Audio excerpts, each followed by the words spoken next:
Hello, I'm Kevin Bearfield, and today I'm going to be talking about the Church Rock incident. The Church Rock incident occurred on July 16, 1979, when a uranium mill tailings dam owned by the United Nuclear Corporation ruptured in Church Rock, New Mexico. More than 90 million gallons of radioactive wastewater and 1,100 tons of toxic sludge spilled into the Puerco River.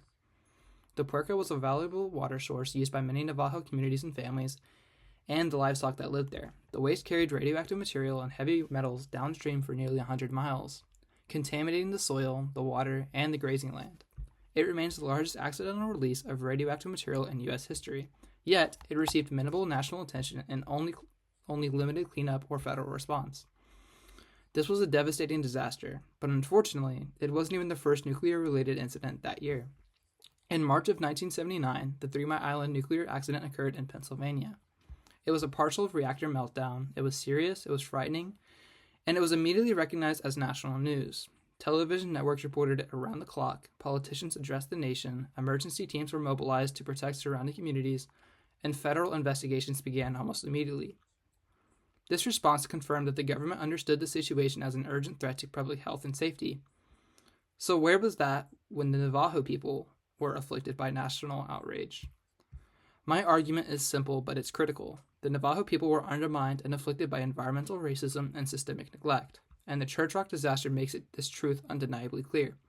The spill was not just an isolated event, but it was the result of years of relaxed regulation, inadequate oversight, and the assumption that Navajo communities could endure risks that would not be permitted elsewhere. Church Rock demonstrates how indigenous lives have historically been treated as expendable, particularly when placed next to the needs or interest of the nation's nuclear aspirations. When we compare the national outcry that followed the 3 Mile Island incident with the widespread silence surrounding Church Rock, the imbalance becomes difficult to ignore.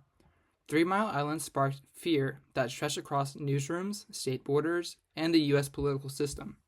Americans were shown almost immediately that their concerns mattered, yet when the radioactive waste poured into the Puerco River only months later, many Navajo families received no evacuations, no urgent news, and very little long-term federal support.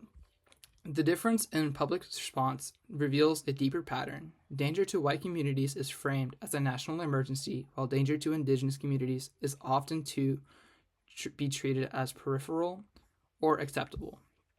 This disparity is not new, nor is it accidental. We can also place Church Rock besides the forced removal of the Muskogee Creek people from the southeast in the 1800s. We see that continually and how indigenous land and lives have been valued by federal and state authorities.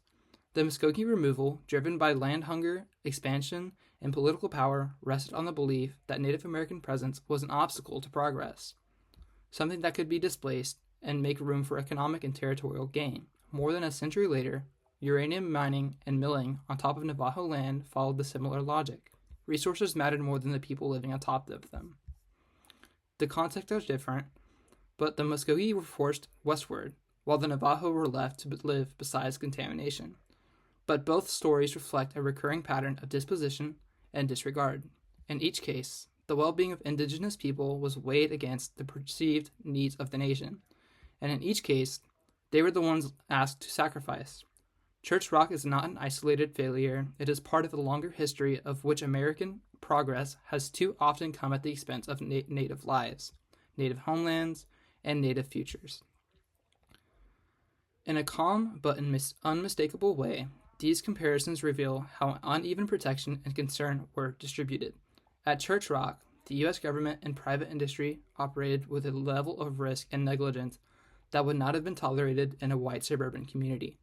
The Navajo people were left to endure the consequences within their bodies, across their land, and through generations that would inherit the health and ecological effects for years and years to come.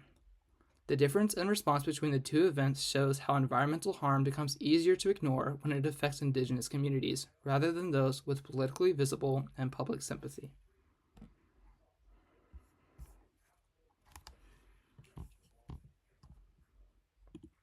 For this project, I used 5 sources, 4 online, and 5 was an in-person book that I was not able to get on my hand, so I did use an online version. But that is all. Thank you for watching, and I hope you enjoyed.